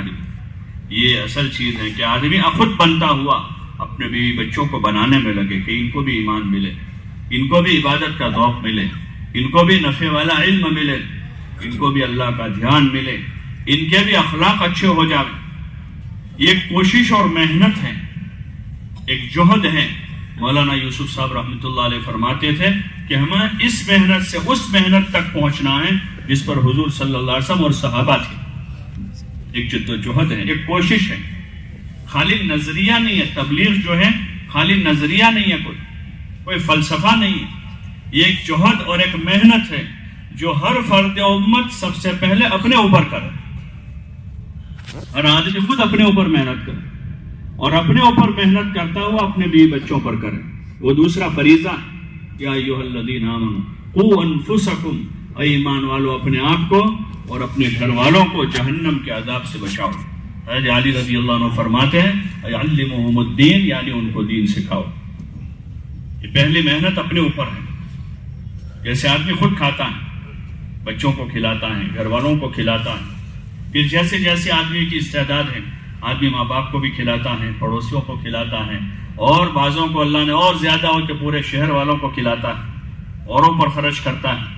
ایسے ایک جد و جہد، ایک محنت ہے جو اپنے اوپر کرنی ہے سب سے پہلے، کہ خود اپنی ذات سے ہمیں اپنے اوپر محنت کرتے ہوئے، اپنے ایمان میں کمال پیدا کرتے ہوئے، اللہ سے تعلق پیدا کرتے ہوئے، اس کی عبادت کا ذوق پیدا کرتے ہوئے، نفع والا علم حاصل کرتے ہوئے، حضور علیہ السلام کی مبارک سنتوں کا اور آپ کی مبارک زندگی کا اتباع کرتے ہوئے، مخلوق خدا کی خدمت اور مخلوق خدا کے ساتھ ہمدردی اور خیرخواہی کرتے ہوئے ایک اللہ کو راضی کرنے کی غرض سے، اور کوئی جذبہ نہیں اندر، نہ ملک بنانا ہے، نہ مال بنانا ہے، نہ حکومت حاصل کرنی ہے، کہ ہم کچھ نہیں چاہتے ہیں دنیا میں، نہ ملک چاہتے ہیں نہ مال چاہتے ہیں۔ ملک والوں کو ملک مبارک، یہ چاہتے ہیں کہ وہ ملک اللہ کے حکم پر چلا، حضور کے طریقے پر چلاوے۔ مال والوں کو مال مبارک ہیں، بس یہ چاہتے ہیں کہ اس مال میں اللہ رسول کا حق ادا کر دے، کہ جو حق اللہ نے بتایا ہے وہ ادا کر۔ تو ہم ان کو بھی سمجھائیں گے، پھر مال والوں کو، ملک والوں کو، زمین والوں کو، جاگیر والوں کو، ان کے پاس اللہ کا جو دیا ہوا ہے ہم اس کے طالب نہیں ہیں، اس لیے کہ مومن دنیا کا طالب نہیں ہوتا، مومن آخرت کا طالب ہے۔ ہاں، جو مقدر کی خدا دے گا اس میں اللہ کا حکم پورا کرے گا۔ کسی کو اللہ زمین دے گا، وہ زمین میں اللہ کا حکم پورا کرے۔ کسی کو ملک دیا ہے تو ملک میں اللہ کا حکم پورا کرے، اس لیے کہ یہ بھی آزمائش ہے، یہ بھی آزمائش ہے، حکم پورا کرنے کے لیے دیا گیا۔ ہم اس کے طالب نہیں ہیں، ہم تو ہدایت کے طالب ہیں، مغفرت کے طالب ہیں، کہ اللہ ہمیں معاف کر دے، وہ ہمیں ہدایت دے دے، اور دنیا میں جو ہماری ضروریات ہیں اس میں آسانی سے ان ضرورتوں کے پورا کرنے کے ہم طالب ہیں۔ دعا مانگیں گے اللہ سے، ربنا آتنا فی الدنیا حسنہ، کہ اللہ ہمیں بہتر دنیا دے، اور آخرت کے لیے بھی بہتری مانگیں گے، وفی الآخرۃ حسنہ، کہ آخرت بھی ہماری اچھی کر دے۔ اور جو روزی ہے اللہ سے ضرور مانگیں گے تاکہ گزارا آسان ہو جائے۔ حضور علیہ السلام نے قناعت والی روزی مانگی، قناعت والی روزی اور برکت والی روزی مانگی، کہ اللہ جو روزی تو نے میری مقدر میں لکھی ہے اس میں قناعت دے دے اور برکت دے دے۔ اللہم قنعنی بما رزقتنی وبارک لی فی، یا اللہ تو نے جو لکھا ہے اس پر قناعت دے دے اور اسی میں برکت دے دے۔ اللہ سے برکت کا سوال کریں گے کہ اللہ برکت دے دے، برکت ہو گئی سارے کام آسان، اور برکت نہیں ہے تو پوری دنیا ملنے کے بعد بھی کچھ کام نہیں ہو۔ اس وقت بے برکتی ہے اعمال کے چھوٹنے کی وجہ سے، اعمال چھوٹنے کی وجہ سے بے برکتی ہے، زندگی میں، مال میں، اولاد میں بے برکتی ہے، اس لیے اللہ پاک سے برکت کا سوال کریں گے۔ باقی ہم جو ہیں ان چیزوں کے اور اسباب کے دنیا کے ہم طالب نہیں ہیں، ہم آخرت کے طالب ہیں، ہم آخرت کے بندے ہیں، ہم آخرت کے طالب ہیں۔ اس لیے اپنی جان، اپنا مال اس پر خرچ کریں گے کہ سب سے پہلے ہم اپنے اوپر محنت کر لیں اور اپنے آپ کو باکمال بنا دیں۔ جیسے ہر آدمی اپنے آپ کو مال والا بنانا چاہتا ہے، عہدے والا بنانا چاہتا ہے، ڈگری والا بنانا چاہتا ہے، اور زمیندار بنانا چاہتا ہے، اللہ کی طرف سے مطالبہ اس کا ہے کہ ہر آدمی ایمان والا بن جائے، ہر آدمی اچھے عمل والا بن جائے، ہر آدمی آخرت والا بن جائے۔ اور پھر ہماری کوشش اپنے گھر پر ہے کہ ہمارے گھر کے ماحول میں ہماری بیوی ہیں، ہمارے بچے ہیں، ہمارے بھائی بہن ہیں، ہمارے رشتہ دار ہیں، ہمارے والدین ہیں، پھر ہمارا محلہ ہے کہ ہمارے قرب و جوار میں رہنے والا ایک ایک انسان اللہ کا نام لینے والا ہو، اللہ کی عبادت کرنے والا ہو، مخلوق خدا کی خدمت کرنے والا ہو۔ اور پھر آگے بڑھتے ہوئے، چونکہ حضور پاک صلی اللہ علیہ وسلم کے بعد اب کوئی نبی نہیں ہے، آپ خاتم النبیین ہیں، امام الانبیاء والمرسلین ہیں، آپ کے بعد اب قیامت تک آنے والے انسانوں تک دین پہنچانے کے لیے ہمارا جتنا حصہ ہو جائے گا، جتنا ہمارے جان مال لگ جائے، وہ ہماری سعادت، یہ ہمارے لیے سعادت۔ جیسے دنیاوی حاجتوں میں لوگوں کو کام آنے والا جتنا زیادہ لوگوں کو کام آتا ہے، لوگ اس کو اتنا بڑا سمجھتے ہیں کہ بھئی یہ بیماروں کا علاج کرتا ہے، اس کے دواخانے میں ہر مہینے 500 بیماروں کا علاج ہوتا ہے، آدمی خود بھی خوش ہوتا ہے، لوگ بھی اس کو سمجھتے ہیں کہ بہت بڑی خدمت کرتا ہے۔ یہ ایسا آدمی ہے جو روزانہ 100 آدمیوں کو کھانا کھلاتا، یہ ایسا آدمی ہے جس نے 50 آدمیوں کو ڈاکٹر بنا دیا، خود بھی آدمی خوش ہوتا ہے، دوسرے بھی اس کے کام کو سراہتے ہیں، تعریف کرتے ہیں۔ ہمارے ذمے جو ایک بڑی ذمہ داری ہے وہ کہ ہم دنیا میں لوگوں کی ہدایت کا ذریعہ بن جائیں، جہنم سے بچ کر جنت میں جانے کا ذریعہ بن جائے، ہم لوگوں کی دنیا اور آخرت دونوں جہان کے سنورنے کا ذریعہ بن جائے۔ حضرت علی رضی اللہ عنہ سے آپ علیہ السلام نے ایک موقع پر فرمایا کہ علی، اگر تمہارے ذریعے کوئی ایک آدمی بھی راہ راست پر آ گیا تو یہ تمہارے لیے سرخ اونٹوں کے ریوڑ سے افضل۔ سرخ اونٹوں کا ریوڑ جو ہے وہ بہت قیمتی سرمایہ تھا ان کا اس زمانے میں، تو اس سے بھی افضل یہ ہے کہ تمہارے ہاتھوں کو ایک آدمی ہدایت پر آ جائے۔ ہاں، یہ بہت بڑی خیر ہے، بہت بڑی نیکی ہے۔ پھر ہماری جد و جہد ہوگی، اپنے آپ پر محنت کرتے خود بنتے ہوئے دوسروں کو سمجھائیں گے، ایمان والی عمل والی زندگی سمجھائیں گے، آخرت سمجھائیں گے جو حق ہے، جس کو اس وقت ہم بھولے ہوئے۔ آخرت حق ہے، جہاں زیادہ رہنا ہے۔ جیسے ابھی میں نے عرض کیا کہ ایک مسافر، ایک کرایہ دار ہے ہماری روح یہاں پر 40 50 60 70 سال اس جسم میں رہ کر جب روح قبض ہو جاتی ہے، اب آدمی میت ہو گیا، روح چلی گئی، جب یہ میت ہے اب وہ روح گئی ہے، وہ زندگی ہے آخرت کی جو ابدی زندگی، جو کبھی ختم نہیں ہوتی۔ یہ تو ایک عارضی زندگی تھی، اس جسم کو چھوڑ کر وہ روح اب آگے بڑھ گئی ہے، تو وہ آخرت حق ہے، قبر حق ہے، آخرت میں حساب حق ہے۔ اللہ پاک قیامت کے میدان میں انصاف کا ترازو قائم کرے گا۔ وَنَضَعُ الْمَوَازِينَ الْقِسْطَ لِيَوْمِ الْقِيَامَةِ، اللہ پاک کا ارشاد ہے کہ ہم انصاف کی ترازو قائم کریں گے قیامت کے دن، اور اس میں سارے بندوں سے اللہ حساب لے گا، سب سے حساب لے گا۔ سب سے پہلے ایمان و کفر کے بارے میں سوال ہوگا، وہاں یہ مومنین کو ایک طرف کیا جائے گا اور غیر مومنین کو ایک طرف کیا جائے گا، اور پھر اس کے بعد اب آپسی حقوق کے معاملے میں ترازو قائم ہوگی، سوال جواب ہوگا، وہ آخرت ہے۔ پھر آگے نتائج ہے اس کے، جنت ہے جہنم ہے، جنت ہے یا جہنم ہے۔ اگر اعمال اچھے ہیں آدمی جنت میں جائے گا، اعمال برے کیے ہیں تو پھر آدمی کفر کی وجہ سے اور بد عملیوں کی وجہ سے جہنم میں جائے گا۔ اس لیے ہمارے ذمے اس آخرت کو یاد کریں، اس آخرت کی بات کریں، بیوی سے، بچوں سے، بھائی بہنوں سے، لوگوں سے بھی بات کریں کہ موت حق ہے۔ نبیوں نے یہ بات کی کہ بھائی موت حق ہے۔ حضور علیہ السلام نے اسی کی بات رکھی پہلے دن کہ بھائی میں تم کو ڈراتا ہوں، انجام کار سے آگاہ کر رہا ہوں، ماں بعد موت ایک زندگی ہے، اس زندگی میں اللہ پاک حساب لے گا۔ تو یہ جو ہماری چلت پھرت اور نقل و حرکت ہے وہ اس کے لیے کہ خود سمجھتے ہوئے، سنبھلتے ہوئے، دین سیکھتے ہوئے، عمل کرتے ہوئے، اللہ رسول کا اتباع کرتے ہوئے ہم دوسروں سے بھی اس کی بات کریں گے۔ لیکن جو سمجھے گا وہ سمجھائے گا، سمجھے گا وہ سمجھائے گا، ورنہ چلہ پورا کر کے بھی کہے گا امیر صاحب دیکھو میں اعلان نہیں کر سکتا ہوں، آپ کسی اور سے کروا لو۔ کہ آدمی ابھی سمجھا ہی نہیں، 4 مہینے پورے ہو گئے کہ امیر صاحب میں بات نہیں کر سکتا، کسی اور ساتھی کو متکلم بنا۔ کہ آدمی سمجھا ہی نہیں مقصد کیا تھا نکلنے کا مقصد صرف کلمہ نماز نہیں، وہ ہماری ابتدا اور شروعات ہے، ابتدا اور بنیاد ہے کہ کلمہ نماز سے ہم ابتدا کریں گے، پہلے کلمہ صحیح کریں گے، پھر نماز صحیح کریں گے، اور پھر پورے دین پر چلنے کی اپنی ذات سے مشق شروع کر دیں گے۔ اور پھر یہ جو ہم سمجھے ہیں وہ ایک ایک فرد امت کو سمجھانا کہ دنیا عارضی ٹھکانہ ہے، یہ ہمیشہ کی جگہ نہیں ہے، اور دنیا میں رہنے کے یہ مقاصد ہیں کہ ہر آدمی اللہ کا نام لے، ہر آدمی اللہ پر یقین کریں، ہر آدمی اللہ کی عبادت کریں، حضور پاک صلی اللہ علیہ وسلم کی مبارک زندگی کا اتباع کریں، آپ کے لائے ہوئے علم کی روشنی میں اپنی زندگی کے تمام شعبوں میں رہیں، اور مخلوق خدا کے ساتھ ہمدردی اور خیر خواہی کریں۔ مخلوق اللہ کی عیال ہے، اور جو کچھ دنیا میں کرے اللہ کے لیے کرے، اس کے علاوہ دوسری کوئی غرض نہ ہو۔ ساری فاسد اغراض ہیں، ساری فاسد غرضیں ہیں، ایک اللہ کے لیے جو عمل ہوگا وہی آدمی کو دنیا میں بھی آخرت میں بھی کام دے گا۔